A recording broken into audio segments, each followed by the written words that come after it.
जी lecture के दूसरे हिस्से की तरफ चलते हैं। हम डिस्कस कर रहे थे सब्सिक्वेंट इवेंट के पास्ट पेपर के क्वेश्चन। ठीक है, पहला क्वेश्चन नंबर 10 हमने डिस्कस कर लिया था। अब क्वेश्चन नंबर 10 का जो सेकंड पार्ट है उसकी समझ आ गई आपको? उसमें क्या हुआ था?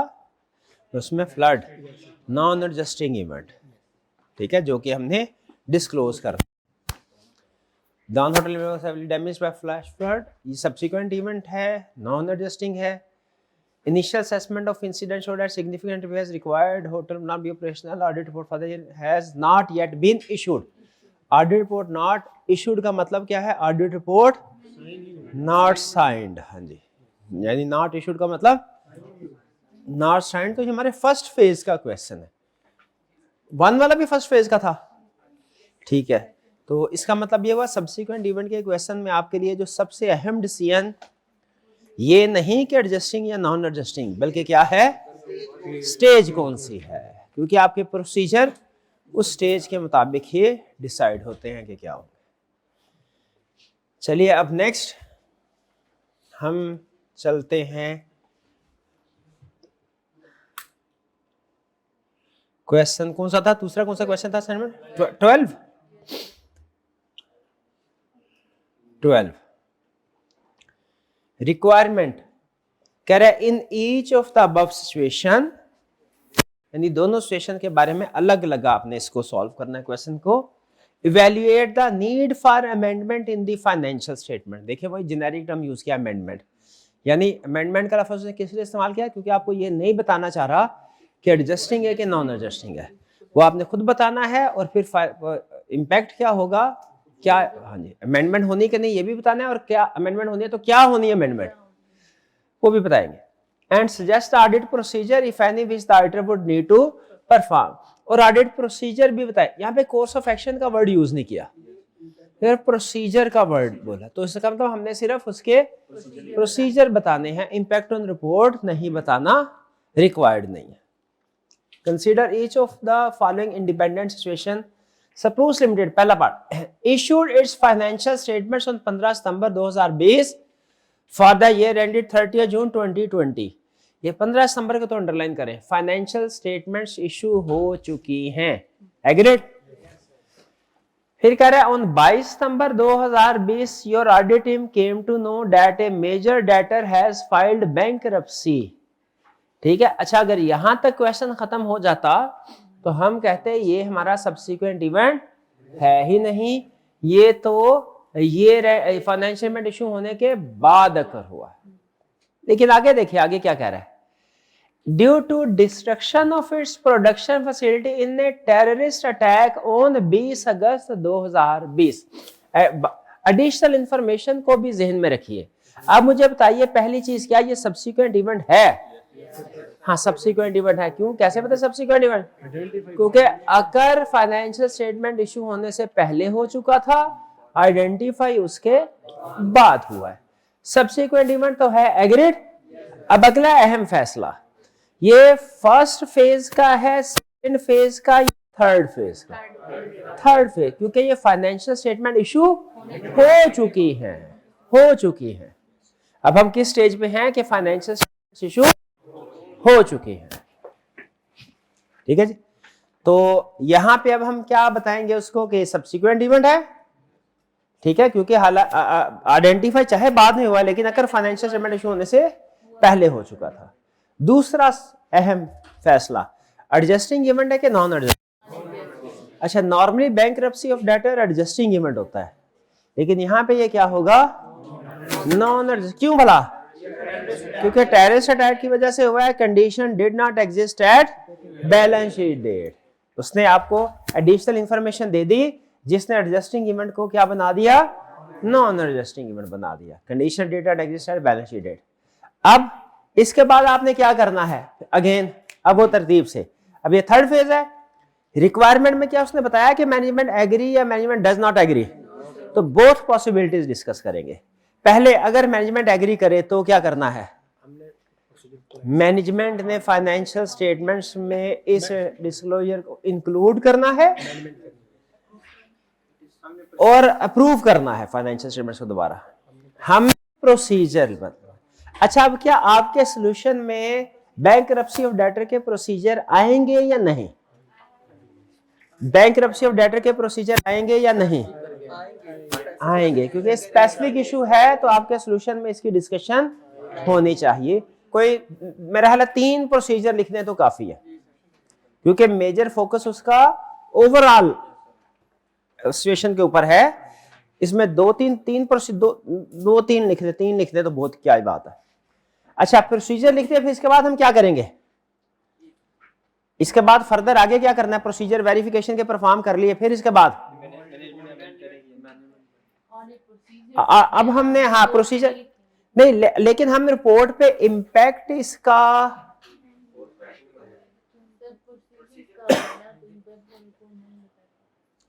लेकिन इसमें सबसे अहम चीज तो होती ही इम्पैक्ट ऑन रिपोर्ट है। प्रोसीजर है इसमें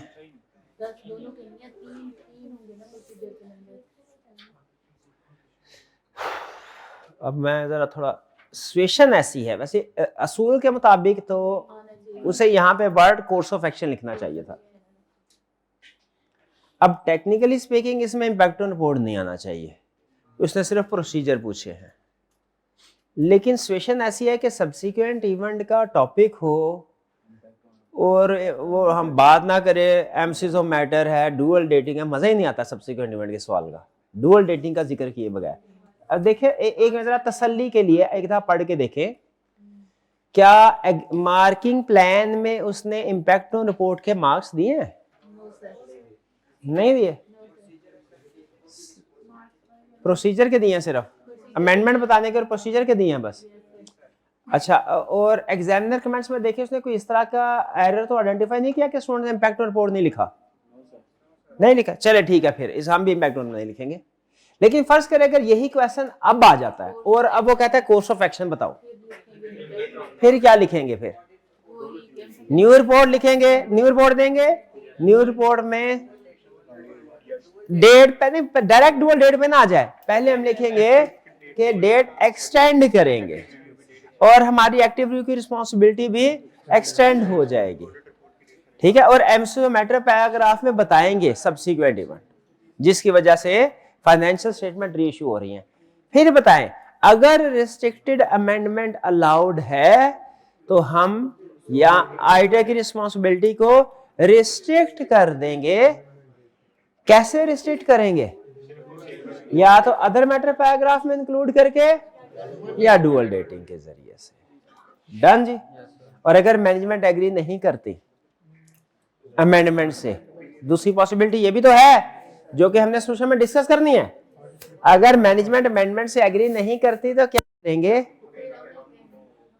हम मैनेजमेंट को इन्फॉर्म करेंगे कि हम कुछ एक्शन ले रहे हैं ताकि यूजर्स इस मिसलीडिंग फाइनेंशियल स्टेटमेंट पे रिलाई ना करें, और फिर लॉयर के मशवरे के साथ नेसेसरी स्टेप्स लेंगे कि यूजर को कैसे इन्फॉर्म करना है। तो भैया एजीएम की बात नहीं लिखनी है, फाइनेंशियल स्टेटमेंट इशू हो चुकी है, फाइनेंशियल स्टेटमेंट एजीएम के बाद इशू, वो एजीएम का मतलब वो फाइनेंशियल इशू हो चुकी होगी मोस्ट प्रोबेबली, थर्ड फेज में most probably financial statement issue हो चुकी होती है। चलिए नेक्स्ट, अब ये पार्ट 1 समझ आ गया आपको, क्लियर हो गया। पार्ट 2 में भी again during the audit of large limited for the year ended 30 June, during the audit. अच्छा, ड्यूरिंग द ऑडिट के अल्फाज से कुछ आपको इंडिकेशन मिल रही है? क्या ऑडिट रिपोर्ट अभी साइन नहीं हुई, वरना ड्यूरिंग द ऑडिट का लफ्ज ना इस्तेमाल करता, ठीक है। अल्फाज का मतलब होता है ना, मतलब समझे, ड्यूरिंग द ऑडिट मतलब अभी चल रहा है audit. For the year ended 30th June 2020, the audit team noticed that the management of LL had worked out the net realizable value on the basis of the sale price at year end. Since NRV was greater than cost, LL recorded the inventory in the draft financial at cost. ठीक है, lower of cost NRV का. However, after reporting period, LL is facing financial difficulties in selling the inventory at current price level and therefore considering to revise its prices. कह रहा भैया ये तो नहीं बिक रही, इसका मतलब अब अच्छा वैसा नहीं उसने क्वेश्चन में कोई बताया कि ये रेंट के बाद कोई आग लग गई थी जिसकी वजह से इन्वेंट्री नहीं बेच पा रहे, खराब हो गई, ऐसा। इसका मतलब है ये रेंट पे ही इन्वेंट्री डैमेज है, तो एडजस्टिंग इवेंट, और फिर इसके बाद क्या करना है अगेन, अब एनआरबी के प्रोसीजर बताने हैं सिंपल। क्या अब हमें वो अगर मैनेजमेंट करेक्ट करे फाइनेंशियल स्टेटमेंट्स, या अगर मैनेजमेंट फाइनेंशियल स्टेटमेंट्स को करेक्ट ना करे, वो बताना चाहिए? वो बताने की जरूरत नहीं, क्योंकि स्टेज 1 है, फेज 1 है, और उसने इम्पैक्ट रिपोर्ट मांगा भी नहीं हुआ। अगर उसने इम्पैक्ट रिपोर्ट मांगा होता ना, फिर हम लिख देते उसको कि अगर मैनेजमेंट इंक्लूड कर देती है ये, तो ये अनमोडिफाइड ओपिनियन होगा कि ऑडिट मैटर इंक्लूड कर सकते हैं। MCA okay, MCA okay okay okay okay, MCA matter okay, MCA matter. और अगर मैनेजमेंट करेक्ट नहीं करती तो फिर क्वालिफाइड, बेसिस फॉर क्वालिफाइड, और की ऑडिट मैटर में रेफरेंस। प्राइवेट कंपनी तो नहीं है ना? हाँ, प्राइवेट कंपनी होती तो फिर की ऑडिट मैटर वाली बात नहीं लिखते, ये आपको पता है ना? ओके, इनमें कोई प्रॉब्लम? ये था हमारा सब्सिक्वेंट इवेंट के क्वेश्चन। अच्छा, एक चीज सुन लीजिए, और एक आपको टिप दे रहा हूं। टिप ये, एक क्वेश्चन है, अब वो हालांकि इस लेवल पे टेस्ट होना नहीं चाहिए, लेकिन एक शायद आई कैप ने एक दफा टेस्ट किया है। सब्सिक्वेंट इवेंट अकर हुआ है फाइनेंशियल स्टेटमेंट इशू होने के बाद। अकर कब हुआ है? असूली तौर पे सब्सिक्वेंट इवेंट की डेफिनेशन में नहीं आना चाहिए, लेकिन फर्ज कीजिए अगर क्वेश्चन में कहे कि मैनेजमेंट ने डिसाइड कर लिया है कि इसको अमेंड करके फाइनेंशियल स्टेटमेंट री इशू करनी है। फिर से सुने, एक सब्सिक्वेंट इवेंट अगर हुआ फाइनेंशियल स्टेटमेंट इशू होने के बाद, असूली तौर पे वो हमारा सब्सिक्वेंट इवेंट नहीं है, उसमें हमने कुछ नहीं करना होता, रिक्वायर्ड नहीं है। लेकिन अगर मैनेजमेंट फील करे कि हमने फाइनेंशियल स्टेटमेंट्स को री इशू करना है, सवाल यह है क्या री इशू कर सकती है कि नहीं? कर सकती है। कितने स्टूडेंट्स का ख्याल है कि अगर चाहे तो कर सकती है, रिक्वायर्ड नहीं है लेकिन चाहे तो कर सकती है? कितने स्टूडेंट्स का ख्याल है अगर चाहे भी तो नहीं कर सकती? चाहे तो मैनेजमेंट फाइनेंशियल स्टेटमेंट को री इशू कर सकती है, इसकी इजाजत है। तो अगर किसी केस स्टडी के अंदर उसने कह दिया ना कि इवेंट अगर फाइनेंशियल स्टेटमेंट इशू होने के बाद हुआ है, लेकिन मैनेजमेंट ने डिसाइड कर लिया है कि फाइनेंशियल स्टेटमेंट इशू करनी है, मैनेजमेंट ने डिसाइड कर लिया, तो याद रखें हम मैनेजमेंट को उसके डिसीजन से नहीं रोकते, फिर हम उसके मुताबिक जो हमारी जिम्मेदारी होती है वो करेंगे। यानी ये कौन से वाला केस बन जाएगा हमारा? थर्ड वाला, बिल्कुल थर्ड वाला। ठीक है, ये एक चीज ध्यान में रखिएगा। क्लियर जी? चलिए, ये था हमारा सब्सिक्वेंट इवेंट का टॉपिक यहां तक। ठीक है, यहां पे आपको 1 मिनट के लिए, 2 मिनट नहीं 1 मिनट के लिए ब्रेक दी जाती है। एक दफा रीडिंग करना चाहे रीडिंग कर लें, वरना खूब आराम कर लें, रेस्ट कर लें, 0 मीटर हो जाएं, ताकि नया टॉपिक स्टार्ट किया जा सके। पॉज कीजिएगा जी। अब चलते हैं हम अपने टॉपिक रिटन रिप्रेजेंटेशन की तरफ। सबसे पहले तो उसको समझिए, रिटन रिप्रेजेंटेशन क्या है। ये एक फॉर्मल स्टेटमेंट है, मैनेजमेंट की तरफ से ऑडिटर को दी जाती है। रिटन रिप्रेजेंटेशन क्या है? फॉर्मल स्टेटमेंट है जो मैनेजमेंट की तरफ से ऑडिटर को दी जाती है। देखिए, इनफॉर्मल जो मैनेजमेंट और ऑडिटर की गपशप तो चलती ही रहती है, वो तो पहले दिन से लेके ऑडिट के आखिरी दिन तक चलती रहती है, ज़बानी कलामी।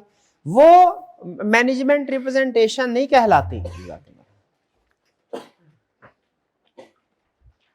मैनेजमेंट रिप्रेजेंटेशन क्या है कि या इसे कहना चाहिए कि रिप्रेजेंटेशन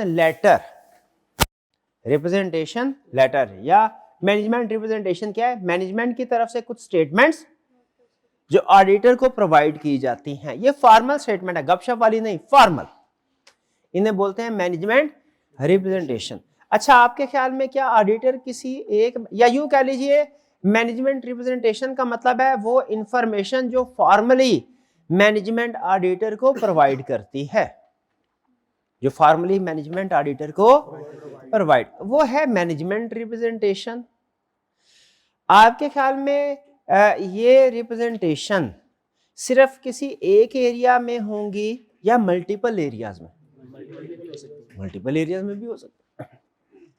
ठीक है, जैसे आपने इससे पहले कोई कंसेप्ट स्टडी किए हो, उनमें पढ़ा हो रिप्रेजेंटेशन के बारे में, आपको याद हो तो बताइए। मैनेजमेंट से रिप्रेजेंटेशन ऑब्टेन करते हैं कि आप बताइए जो अनकरेक्टेड मिसस्टेटमेंट है उनका इफेक्ट इमटेरियल है। शाबाश, ये एक रिप्रेजेंटेशन है। गोइंग कंसर्न कि मैनेजमेंट से कहते हैं सर आपका फ्यूचर प्लान क्या है, हमें बताइए, और लिख के दीजिए कि ये फ्यूचर प्लान आपका फिजिबल है और आप इसके ऊपर अमल करेंगे ऐसा ही जैसा हमें बताया है। शाबाश। और रिलेटेड पार्टी, शाबाश, रिलेटेड पार्टी में मैनेजमेंट से रिप्रेजेंटेशन ऑब्टेन करते हैं क्या, कि आप हमें रिप्रेजेंटेशन दीजिए कि आपने सारी रिलेटेड पार्टीज को आइडेंटिफाई करके फाइनेंशियल स्टेटमेंट में भी डिस्क्लोज कर दिया है, ऑडिटर को भी डिस्क्लोज कर दिया है। रिस्क ऑफ फ्रॉड में रिप्रेजेंटेशन ऑब्टेन की जाती है, सब्सिक्वेंट इवेंट में रिप्रेजेंटेशन। शाबाश। तो यही बताना चाह रहा था कि रिप्रेजेंटेशन किसी एक मैटर पे नहीं, बहुत से मैटर्स पे रिप्रेजेंटेशन ले जाती है। स्टैंडर्ड ने हमें एक बाकायदा लिस्ट दी है कि किन किन मैटर्स पे रिप्रेजेंटेशन ऑब्टेन करना रिक्वायर्ड है।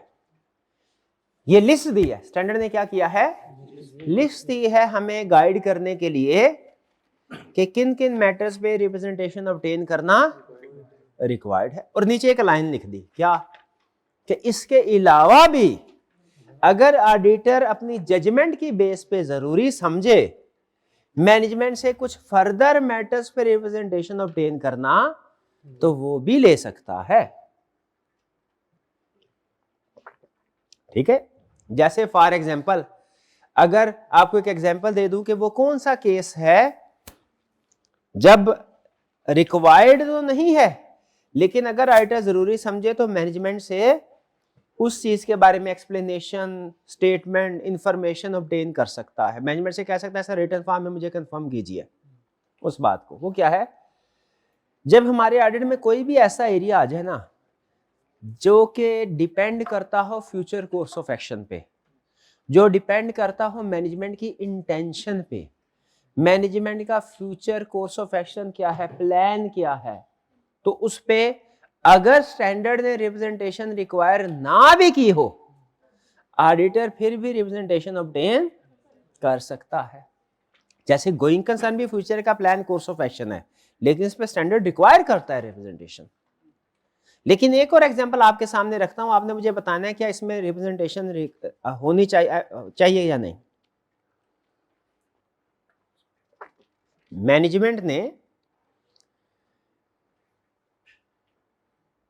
मैनेजमेंट ने कुछ इन्वेस्टमेंट खरीदी। अब अगर तो मैनेजमेंट का इरादा इसे शॉर्ट टर्म में होल्ड करने का है तो ये करंट एसेट में जाएगी। अगर मैनेजमेंट का इरादा इसे लॉन्ग टर्म होल्ड करने का है, नॉन करंट एसेट में जाएगी। तो उसका मतलब मैनेजमेंट की इंटेंशन डिसाइड करेगी कि क्लासिफिकेशन क्या होनी चाहिए। एग्री करते हैं? yes, अब बताइए एज ऑडिटर हमें कैसे पता चलेगा मैनेजमेंट ने इसे सही करंट एसेट में क्लासिफाई किया है कि गलत?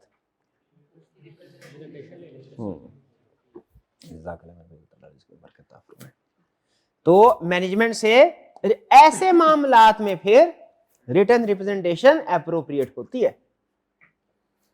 ठीक है, जिन पे फ्यूचर कोर्स ऑफ एक्शन से रिलेटेड हो जो। ठीक है, तो ये है रिप्रेजेंटेशन के है क्या, फिर से बताइए क्या है रिटर्न रिप्रेजेंटेशन। रिप्रेजेंटेशन मैनेजमेंट की तरफ से ऑडिटर को प्रोवाइड की गई कुछ फॉर्मल स्टेटमेंट या इंफॉर्मेशन है जो ऑडिटर की रिक्वेस्ट पे प्रोवाइड की जाती है। ठीक है, हमने एज ऑडिटर, अगला सवाल, हमने एज ऑडिटर किन किन मैटर्स पे रिप्रेजेंटेशन ऑब्टेन करनी है? इसका जवाब ये है ऑडिटिंग स्टैंडर्ड ने हमें लिस्ट प्रोवाइड की हुई है। उन मैटर्स पे तो लाजमी रिप्रेजेंटेशन ऑब्टेन करनी है, लेकिन उसके साथ ही नीचे एक स्टैंडर्ड ने एक लाइन भी लिखी है क्या, कि इनके अलावा केसेस में भी अगर ऑडिटर जरूरी समझे तो मैनेजमेंट से रिप्रेजेंटेशन रिक्वायर कर सकता है और मैनेजमेंट की जिम्मेदारी होगी उस मैटर पे रिप्रेजेंटेशन प्रोवाइड करे। मैनेजमेंट उस वक्त चूं चरा नहीं करेगी कि नहीं सर ये तो रिक्वायर्ड नहीं है तो ये मसला नहीं। अगर ऑडिटर ने कहा तो ऑडिटर के पास ये डिस्क्रिशनरी पावर है।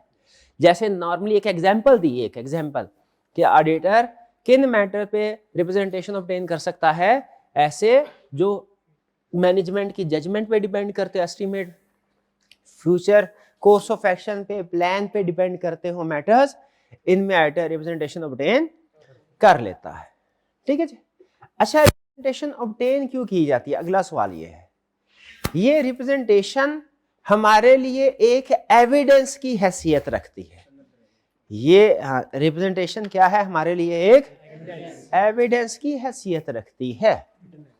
लेकिन याद रखे ये evidence in itself sufficient appropriate evidence नहीं है। ये in itself sufficient appropriate evidence नहीं है। रिप्रेजेंटेशन में केस स्टडी को सॉल्व करने के लिए सबसे अहम चीज आपको लिखवा रहा हूं, लिख लीजिए, ये शायद पता नहीं बुक में ये नहीं, sufficient appropriate evidence, sufficient appropriate evidence is equal to,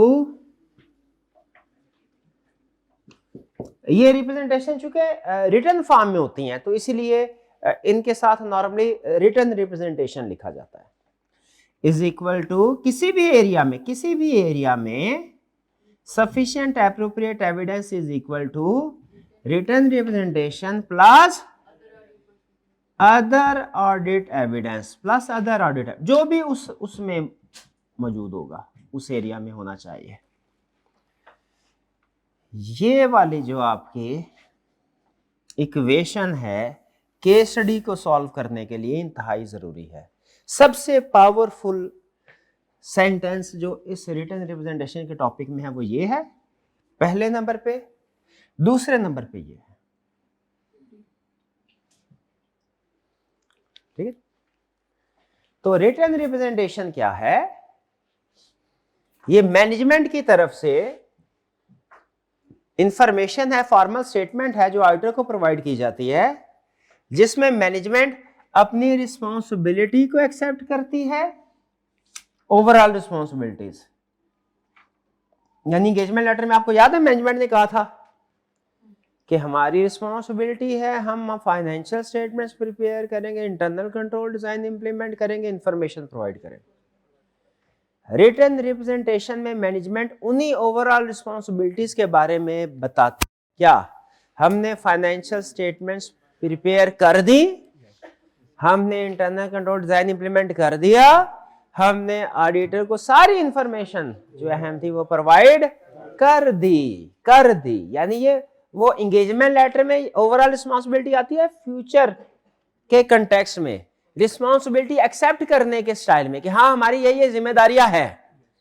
written representation में भी आती वही ओवरऑल मैनेजमेंट रिस्पॉन्सिबिलिटी, लेकिन ये किस कि हमने ये काम कर दिया है, हमने रिस्पॉन्सिबिलिटी पूरी कर दी है। एक तो इसका ये फायदा होता है कि मैनेजमेंट हमें रिटन फॉर्म में ये स्टेटमेंट लिख के देती है कि रिस्पॉन्सिबिलिटीज पूरी कर दी हैं। और दूसरा इसका फायदा ये होता है कि ये बहुत से एरियाज में सपोर्टिंग एविडेंस के तौर पे इसको यूज किया जाता है। रिटन रिप्रेजेंटेशन को क्या किया जाता है, बहुत से एरियाज में सपोर्टिंग एविडेंस के तौर पे इसको यूज किया जाता है। जैसे किन किन एरियाज में इसे सपोर्टिंग एविडेंस के तौर पे यूज किया जाता है, ये लिस्ट आपके सामने मौजूद है। लेफ्ट साइड पे वो एग्जांपल्स हैं जो कि ऑडिटिंग स्टैंडर्ड्स ने रिक्वायर की है। राइट साइड पे उसने आपको वो कंसेप्ट बताया है कि रिक्वायर्ड के अलावा भी ऑडिटर के पास पावर है, अगर ऑडिटर चाहे तो मजीद एरियाज में भी जहां जरूरी समझे रिप्रेजेंटेशन ऑब्टेन कर सकता है। तो रिप्रेजेंटेशन का पर्पस क्या है, एक मैनेजमेंट की रिस्पॉन्सिबिलिटीज का हमें पता चल जाता है, मैनेजमेंट एक्नॉलेज करती है कि उसने रिस्पॉन्सिबिलिटी पूरी कर दी है। और दूसरा, कुछ जो अदर एरियाज है, यानी इन एरियाज में इसका रोल एक एविडेंस के तौर पे होता है कि हमें सपोर्टिंग एविडेंस मिल गया। लेकिन अगर आप रिकॉल करें ना, तो मैं आपकी तवज्जो दिलाना चाहता हूं, जिन जिन एरियाज में भी, जैसे आपने क्या फ्रॉड वाले एरिया में पढ़ा हुआ है कि मैनेजमेंट रिप्रेजेंटेशन प्रोवाइड करेगी, जितने भी सस्पेक्टेड फ्रॉड है वो उसने ऑडिटर को डिस्क्लोज कर दिए। क्या आपने ये पढ़ा हुआ है कि अनकरेक्टेड मिस स्टेटमेंट है, मैनेजमेंट से रिप्रेजेंटेशन ऑब्टेन करनी है कि उसका इफेक्टिव मटेरियल है?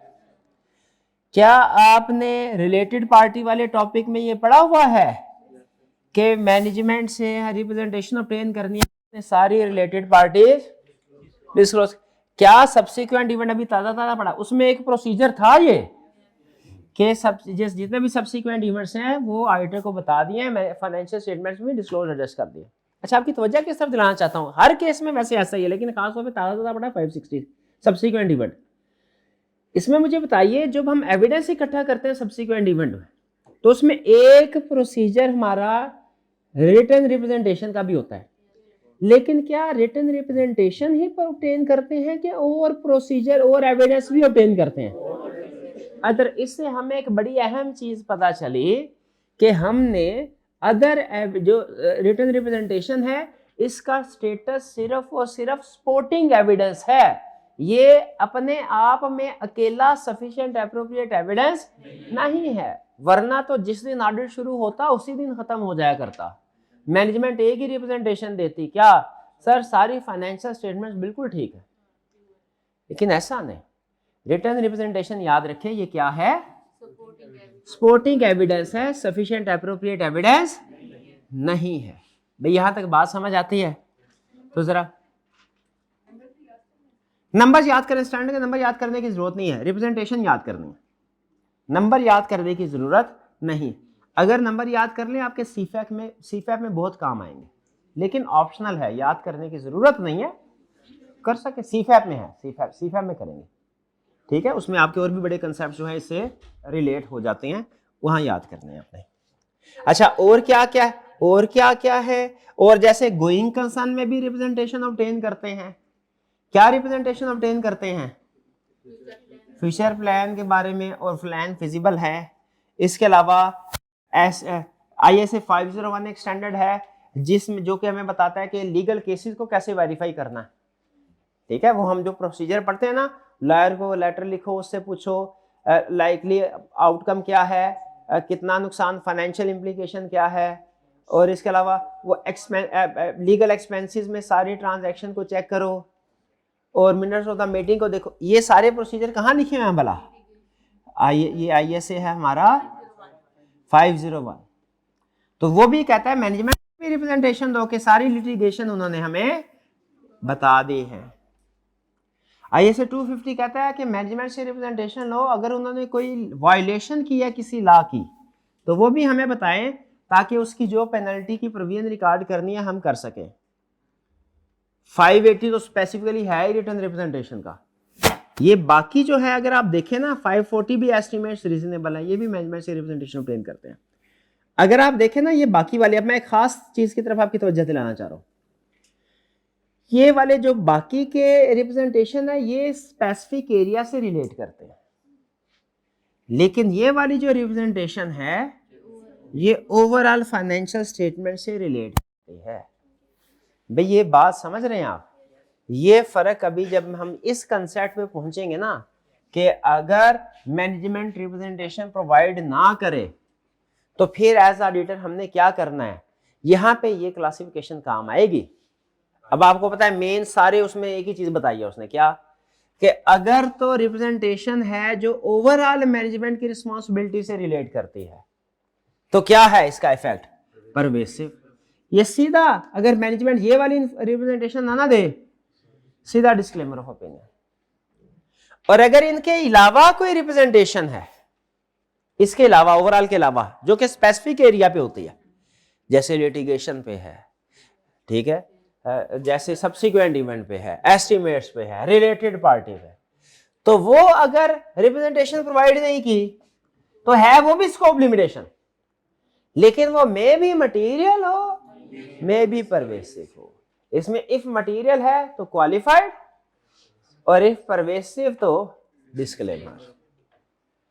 और चूंकि स्कोप लिमिटेशन बाय मैनेजमेंट होगी ये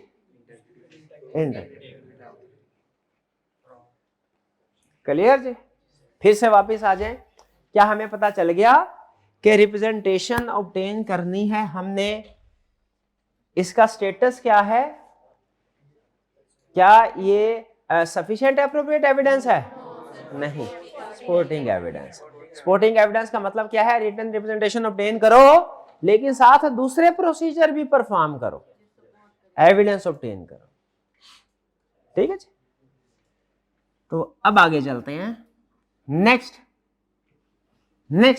फ्रॉम हुम रिटन रिप्रेजेंटेशन की मिसाल ऐसे है जैसे अदालत में होता नहीं है, वो कहता है जी बुलाओ मुलजिम को, मूवीज में होता है वो लाओ, क्या वो गीता पे हाथ रखो, जो कहूंगा सच कहूंगा, सच के सिवा वो कहते हैं कसम खाओ। सवाल ये है कि जब वो गवाह कसम खा लेता है तो क्या फैसला फिर उसकी कसम की बुनियाद पे होता है? इसका जवाब है नहीं। फैसला फिर भी सबूतों और गवाहों के बयानात की रोशनी में ही होगा, लेकिन उसे कसम भी लाजमी खिलवाई जाती है ताकि आखिरी कोशिश कर देखे इसका ज़मीर शायद जाग जाए, लेकिन सोया हो तो जाग भी जाए। जो मरा हुआ ज़मीर है फिक्र हो कि वो यहाँ देते हैं, जो मर्जी कसम करवा लें, ऐसा ही है ना। और मजे की बात बता दूं, कोर्ट कचहरी में किराए पे भी मिल जाते हैं लोग बयान देते हैं। तो खुद मुझे बताइए, क्या रिटन रिप्रेजेंटेशन कोई ऐसा स्ट्रॉन्ग एविडेंस है कि सिर्फ इसी की बेस पे हम बता दें कि नहीं? ये तो जो लीगल प्रोफेशन है वो नहीं इसको सफिशिएंट एप्रोप्रिएट एविडेंस के तौर पे एक्सेप्ट करता, हम कैसे करें? तो इसीलिए हमने रिप्रेजेंटेशन भी ऑब्टेन करनी है और अदर एविडेंस भी। ठीक है, अगर रिटन रिप्रेजेंटेशन है अदर एविडेंस नहीं है वो भी गलत, अगर अदर एविडेंस है रिटन रिप्रेजेंटेशन नहीं है वो भी गलत। गवाह आके कहे जज साहब फैसला तो आपने सबूत और गवाह के बयानात में करना है, तो मैं क्यों कसम खाऊं? मैं नहीं कसम खा रहा। पूछे क्या पूछना है? उससे पूछेंगे तो जूते मार के निकालेंगे, उसे चले जाओ बाहर, कोई जरूरत नहीं। हाँ जी, तो ये जो है हमारा लिस्ट समझ आ गई आपको?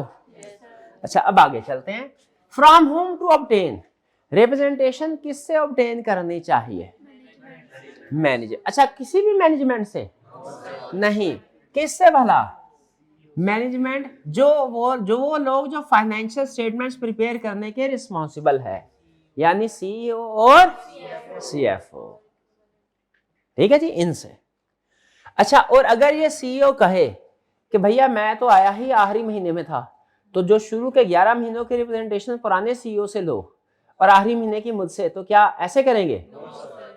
ये रिस्पॉन्सिबिलिटी जब हम कहते हैं ना मैनेजमेंट की रिस्पॉन्सिबिलिटी है, तो इससे मुराद हम कोई पर्सनल नहीं कह रहे होते, इससे मुराद पोजीशनल रिस्पॉन्सिबिलिटी है। उस पोजीशन पे जो भी बंदा है ना इस वक्त, सारी रिस्पॉन्सिबिलिटी उसी से है। तो जो छोड़ के चला गया उससे थोड़ी हम रिप्रेजेंटेशन ऑब्टेन करेंगे। तो अच्छा, अगली चीज, रिप्रेजेंटेशन की डेट क्या होनी चाहिए? रिप्रेजेंटेशन की डेट होनी चाहिए as close as possible to the date of audit. बल्कि प्रैक्टिकली पता है क्या, जिस दिन ऑडिट रिपोर्ट साइन होती है ना उसी दिन रिप्रेजेंटेशन ली जाती है। इसकी वजह क्या है? क्यों 10, 15, 20 दिन पहले रिप्रेजेंटेशन ऑब्टेन नहीं की जाती? क्योंकि बाद में हालात चेंज हो सकते हैं। मुझे याद आ गया, उस जूनियर थे ना हम, तो साथ में समझ लीजिए कि हमसे भी जूनियर थे कोई, तो कंप्यूटर पे काम कर रहे थे, एकदम से लाइट चली गई और सीनियर ने, काम अहम था, सीनियर ने घबरा के जूनियर से पूछा जो टाइम कर, उसने कहा भाई काम सेव कर लिया था ना? जूनियर हंस के कहता सर जी वो तो मैंने आधा घंटा पहले ही सेव कर लिया था। अब मुझे बताइए, जो आधा घंटा पहले ही काम सेव कर लिया उसके बाद वाले आधे घंटे में नहीं सेव किया, ये सीनियर ये देख के खुश हुआ होगा कि सैड हुआ होगा? ओके, हर काम जल्दी नहीं करना होता। हर इससे क्या हमें सीखने को मिला? हर काम जल्दी नहीं करना होता। हाँ, आराम, या तो ऑब्टेन ही लास्ट मोमेंट पे करो, या अगर पहले ऑब्टेन कर लिया रिप्रेजेंटेशन तो बाद में अपडेटेड रिप्रेजेंटेशन ऑब्टेन करो, क्योंकि सर्कमस्टेंसेस चेंज हो सकता है कि मजीद कोई केसेस आ जाए, लीगल केसेस सामने आ जाए। आप महीना पहले रिप्रेजेंटेशन ले चुके हैं, दरमियान में नए केसेस आगे कैसे पता चला? नहीं पता चलेगा। इसीलिए क्या बोला उसने कि रिप्रेजेंटेशन कब ऑब्टेन करनी है? एज क्लोज है। याद रखें, वो एक आधा दिन पहले तो हो सकती है रिप्रेजेंटेशन रिपोर्ट से, एक आधा दिन बाद नहीं हो सकती। पहले फिर भी ऑब्टेन कर सकते हैं, बाद में अपडेटेड कर ले, ये तो हो ही नहीं सकता ना। क्या कोशिश करना एज क्लोज एज पॉसिबल। हफ्ता पहले भी डिले समझा जाता है कि आपने जल्दी ले लिया रिप्रेजेंटेशन, जिस दिन रिपोर्ट उस दिन रिप्रेजेंटेशन, ठीक है। अगर अर्ली ऑब्टेन की है तो पीरियड कवर, फाइनेंशियल रिप्रेजेंटेशन किस पीरियड की लेनी चाहिए? पूरे। अगर मैनेजमेंट 2 महीने के लिए आई, आखिरी 2 महीने में आई है, शुरू के 10 महीने पुरानी मैनेजमेंट थी, तो लेटेस्ट मैनेजमेंट ही हमें पूरे साल की रिप्रेजेंटेशन प्रोवाइड करे। फॉर्म ऑफ रिप्रेजेंटेशन, फॉर्म क्या होना चाहिए? रिप्रेजेंटेशन लेटर की शक्ल में होनी चाहिए। किस शक्ल में? लेटर की शक्ल में। जो वैसे तो लिख कंटेंट उसके ऑडिटर बताता है मैनेजमेंट को, लेकिन मैनेजमेंट उसे का जवाब या एक प्रॉपर फॉर्मेट बना के अपने लेटर हेड पे प्रिंट करके साइन करके ऑडिटर के हवाले करते हैं। क्लियर हुआ जी? चलिए, कंटेंट हमारा इतना ही था। हाँ, जो 2 सबसे अहम केस स्टडी के पॉइंट्स हैं वो मैं आपके साथ शेयर कर दूं, ये मैंने डिस्कस कर दिया इंटेंशन वाला। रिप्रेजेंटेशन, एक आपसे 2 तरह की केस स्टडी पूछ सकता है रिप्रेजेंटेशन में, या तो ये पूछेगा या ये पूछेगा। एक, वो आपके सामने कोई 2-3 आइटम लिख के पूछ सकता है, बताओ रिप्रेजेंटेशन एप्रोप्रिएट है या नहीं। ये फैसला कैसे करेंगे कि किस एरिया में रिप्रेजेंटेशन एप्रोप्रिएट है, किस में नहीं? सुन लें। अगर तो उसने केस स्टडी के अंदर जो भी चीज आपको बताई है, जो भी एरिया, वो इनमें से कोई एक है, या मैनेजमेंट की intention future course of action plan पे डिपेंड करता है, तो फिर रिप्रेजेंटेशन एप्रोप्रिएट है। आप लिखेंगे representation appropriate because it is required by standard, या because it depends on management intention, sorry it depends on management intention, management provide कर रही है। फिर से कैसे डिसाइड करेंगे? अगर वो एग्जाम में आपको लिस्ट दे देता है, बताओ ये 3-4-5 मैटर है, बताओ रिप्रेजेंटेशन एप्रोप्रिएट है कि नहीं ऑब्टेन करना इन केसेस में, कैसे फैसला करेंगे? अगर तो वो मैटर इन या इस कैटेगरी में आता है, रिप्रेजेंटेशन एप्रोप्रिएट, और बाकी केसेस में इन नॉट एप्रोप्रिएट। जैसे अगर स्कोप लिमिटेशन हो, हाँ स्कोप लिमिटेशन हो, रिप्रेजेंटेशन एप्रोप्रिएट नहीं, मॉडिफाइड ओपिनियन एप्रोप्रिएट है। मटेरियल मिसस्टेटमेंट हो, कौन सी मिसस्टेटमेंट? मटेरियल मिसस्टेटमेंट हो, रिटन रिप्रेजेंटेशन एप्रोप्रिएट नहीं है, क्वालिफाइड ओपिनियन एप्रोप्रिएट। जरा बताइए, 10 में से 6 प्रॉपर्टी की रिवैल्यूएशन की, 4 की नहीं की, मैनेजमेंट कहती है रिप्रेजेंटेशन ले लो, नॉट एप्रोप्रिएट, मिसस्टेटमेंट है। पॉलिसी ये है कि 90 दिन से ऊपर जितने भी डेटर्स होंगे ना, उनकी full provision for bad debt record की जाएगी। ये एस्टेब्लिश्ड पॉलिसी है, साल साल से चली आ रही है। इस दफा मैनेजमेंट ने कहा नहीं सर, हमारे ख्याल में 90 दिन से ज्यादा भी हो गया तो फिर भी पूरे पैसे मिल जाएंगे डेटर से, हमने प्रोविजन रिकॉर्ड नहीं करनी, आप चाहे तो रिप्रेजेंटेशन ले लें, हम लिख के देते हैं कि पैसे मिल जाएंगे। क्या रिप्रेजेंटेशन एप्रोप्रिएट है? क्या एप्रोप्रिएट है? मॉडिफाइड ओपिनियन एप्रोप्रिएट, क्योंकि प्रोविजन रिकॉर्ड होनी चाहिए। समझ रहे हैं? मटेरियल मिसस्टेटमेंट के केस में रिटन रिप्रेजेंटेशन एप्रोप्रिएट नहीं है, स्कोप लिमिटेशन के केस में रिटन रिप्रेजेंटेशन एप्रोप्रिएट भाई, ये बात समझ आ गई। अब आखिरी बात, ये सबसे इस टॉपिक की सबसे अहम इक्वेशन केस स्टडी के आपके सामने, जरा मुझे पढ़ के बताया, मुझे पता चले आपको समझ आ गया। Sufficient appropriate evidence is equal two plus. अब 1 बाय 1 3 एग्जांपल आपके सामने रखनी है, explain with the help of examples. पहला, आपने मुझे केस बताना है कौन सा है, और फिर इसके बाद इंपैक्ट बताना। पहला केस, रिटन रिप्रेजेंटेशन है, अदर एविडेंस नहीं है। पहला, इसकी एग्जांपल सुन लें। मैनेजमेंट ने आपसे कहा, आपने कहा सर ये इतना हैवी रिपेयर एक्सपेंस हुआ 5 लाख का, इसकी इनवाइस तो दिखाएं। मैनेजमेंट ने कहा सर जी क्या बताएं, ये अचानक से जनरेटर चलते चलते बंद हो गया था, प्रोडक्शन रुक गई थी, हम फॉर्मेलिटीज में अप्रूवल में पढ़ते ना, डिले हो जाता, नुकसान हो जाता। हमने बाहर देखा एक इंजीनियर जो है वो साइकिल पे जा रहा था, हमने उसको रोका, हमने कहा ये मसला हल कर दोगे? उसने कहा मसला ही कोई नहीं है, अभी कर देता हूँ। उसने ठीक किया, हमने उसको 5 लाख रुपए दिए, वो चला गया।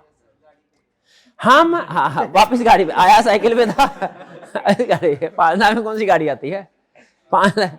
तो इसलिए एविडेंस नहीं, लेकिन हम कसम खा के कहने को तैयार है कि बाकी एक्सपेंस हुआ था और ये जेन्युइन है। रिटन रिप्रेजेंटेशन मौजूद है, अदर एविडेंस मौजूद नहीं है। मिसाल समझ आ गई? अब बताइए इंपैक्ट क्या होगा? ये स्कोप लिमिटेशन है, इफ करके ओके डन। दूसरी मिसाल सुने, दूसरी मिसाल, हमने रिलेटेड पार्टी की वेरिफिकेशन कर रहे थे, सारे प्रोसीजर परफॉर्म कर लिए रिलेटेड पार्टी को आइडेंटिफाई करने के लिए। एंड वाला प्रोसीजर एक कौन सा था? Written representation. हमने वो मैनेजमेंट से कहा, उसने कहा भाई हमने तुमने जो प्रोसीजर परफॉर्म किया हमने रोका नहीं रोका, तुम्हें महीना और चाहिए, तुम्हें महीना और ले लो। भाई ये चीज तो तुमने चेक करनी है ना फाइनेंशियल में, ठीक है कि नहीं? ये तो तुम्हारा काम है, अपना काम करो। हम क्यों तुम्हें लिख के दे के रिलेटेड पार्टी जो है वो सारी रिकॉर्ड हो गई है कि नहीं, यही तो तुमने चेक करना है और करना क्या है। तो हम रिप्रेजेंटेशन नहीं देंगे, तुमने जो एविडेंस ऑब्टेन करना करो। ये कौन सी सिचुएशन है? ये दूसरी वाली सिचुएशन है। कौन सी सिचुएशन? दूसरी वाले, जिसमें अदर एविडेंस तो है। अब बताइए इसको इंटरप्रेट करें। हाँ, ये स्कोप लिमिटेशन नहीं है, ये है स्कोप लिमिटेशन बाय मैनेजमेंट। इसमें इंपैक्ट, ये पहले वाले से इसका इंपैक्ट डबल है। हाँ जी, इसमें आपने इंपैक्ट ऑन रिपोर्ट तो बताना ही बताना है, क्वालिफाइड डिस्क्लेमर, साथ साथ मैनेजमेंट की इंटेग्रिटी पे क्वेश्चन मार्क करना है, डाउट है, रिस्क ऑफ फ्रॉड है, रिलायबिलिटी अदर रिप्रेजेंटेशन की वो भी डाउटफुल हो गई, ये मैनेजमेंट की इंटेग्रिटी पे भी कमेंट करना है। मैं समझे कि नहीं? तीसरे और आखिरी एग्जांपल, इसके बाद लेक्चर भी खत्म। रिटन रिप्रेजेंटेशन भी है, अदर एविडेंस भी है। रिटन रिप्रेजेंटेशन भी है, अदर एविडेंस भी है, आपस में मैच नहीं करते, इनकंसिस्टेंट। इसकी एग्जांपल सुने। हमने मैनेजमेंट से कहा, ए मैनेजमेंट तुमने इन्वेस्टमेंट रखी है लॉन्ग टर्म, तुम्हारा क्या इरादा है? उन्होंने कहा जी हमारा इरादा है इसको साल तक रखेंगे, इसलिए हमने इसको नॉन करंट एसेट में क्लासिफाई किया है। हमने कहा दो लिख के रिप्रेजेंटेशन अप्रोप्रिएट है कि नहीं इस केस में? है, इंटेंशन पे डिपेंड कर रहा है। हमने कहा दो रिप्रेजेंटेशन, उसने कहा ये लो, रिप्रेजेंटेशन दे दी। हम सुकून से दूसरे एरिया पे काम कर रहे थे। अचानक हमें पता चला कुछ दिन बाद मैनेजमेंट ने वो इन्वेस्टमेंट बेच दी है। अब रिटन रिप्रेजेंटेशन भी है, एविडेंस भी है, लेकिन एविडेंस क्या कह रहा है? शॉर्ट टर्म होनी चाहिए थी। रिटन रिप्रेजेंटेशन क्या कह रही है? ये है इनकंसिस्टेंसी। इसमें जो चीज नहीं होगी वो मैं बता देता हूं, जो होगी वो आपने बताना है। जो चीज नहीं होगी वो है स्कोप लिमिटेशन। स्कोप लिमिटेशन नहीं होगी, स्कोप लिमिटेशन नहीं होगी। भाई मिस स्टेटमेंट डायरेक्ट कह दी आपने, डायरेक्टली मिस स्टेटमेंट हो जानी चाहिए कि हमें कुछ प्रोसीजर परफॉर्म कर, हमें risk of miss statement discuss करना चाहिए कि मिस स्टेटमेंट हो सकता है मैनेजमेंट के सर उस वक्त हमारा इरादा ये था, लेकिन इरादा बदल भी तो जाता है। हमें तो अचानक पैसों की जरूरत पड़ गई थी, आपके समझते हमने झूठ बोला। हो सकता है कि नहीं हो सकता? तो यहां पे याद रखिएगा हमने सिर्फ रिस्क को डिस्कस करना है। इसमें सिर्फ स्कोप लिमिटेशन को डिस्कस किया, इसमें स्कोप लिमिटेशन प्लस रिस्क दोनों को डिस्कस किया, इसमें सिर्फ रिस्क को डिस्कस किया। मैनेजमेंट इनकंसिस्टेंट एविडेंस है, मैनेजमेंट की रिलायबिलिटी पे डाउट क्रिएट हो सकता है। हम फर्दर प्रोसीजर परफॉर्म करके इन्वेस्टिगेट करेंगे कि मैनेजमेंट सच कह रही थी कि झूठ, बाकी हालात चेंज हुए कि नहीं, वगैरह वगैरह। भाई ये तीनों केसेस समझ आ गए? ये है रिप्रेजेंटेशन की सब जो केस स्टडीज है ना, एक तो छोटी मोटी केस स्टडी पूछ सकता है, इसमें कोई ना कोई छोटा मोटा कंसेप्ट ले आएगा, लेकिन जो बड़ा क्वेश्चन पूछता है वो दो तरह की केस स्टडी, एक ये एक ये कुछ आपसे 2 3 4 आइटम की लिस्ट देखेगा, बताओ रिप्रेजेंटेशन एप्रोप्रिएट है कि नहीं, आपने डिसाइड करना, उसमें मैंने आपको बता दिया फैसला कैसे करना है, अप्रोप्रिएट है कि नहीं। इसमें है तो appropriate, scope limitation material misstatement हो तो नॉट अप्रोप्रिएट। और इसमें क्या होगा, कभी सिचुएशन बनाएगा, कभी होगा रिप्रेजेंटेशन है एविडेंस नहीं, कभी है एविडेंस है रिप्रेजेंटेशन नहीं, कभी दोनों है, लेकिन इन आपने पहचानना होगा कौन सा केस है। क्वेश्चन पहचान लेंगे, चलिए होम असाइनमेंट करेंगे तो इंशाल्लाह प्रैक्टिस भी हो जाएगी आपकी इस चीज में। क्लियर जी, चलिए आज का लेक्चर यहाँ पे खत्म करते हैं हम। अल्लाह हाफिज।